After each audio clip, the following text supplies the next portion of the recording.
ষষ্ঠ উপজেলা পরিষদ নির্বাচনের তৃতীয় ধাপে নোয়াখালী কোম্পানীগঞ্জ উপজেলার নির্বাচনকে ঘিরে আবারও আলোচনায় কোম্পানীগঞ্জ।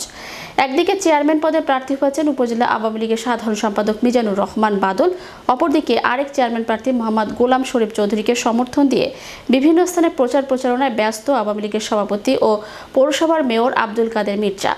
নোয়াখালী কোম্পানীগঞ্জ উপজেলা পরিষদ নির্বাচনে চেয়ারম্যান পদপ্রার্থী মিজানুর রহমান বাদলের নির্বাচনী প্রচার প্রচারণায় ব্যস্ত সময় কাটাচ্ছেন সমর্থকরা। উপজেলার চর এলাহি ইউনিয়নের গাংচিল বাজারে নির্বাচনী অফিস উদ্বোধন করেন স্থানীয় নেতাকর্মীরা।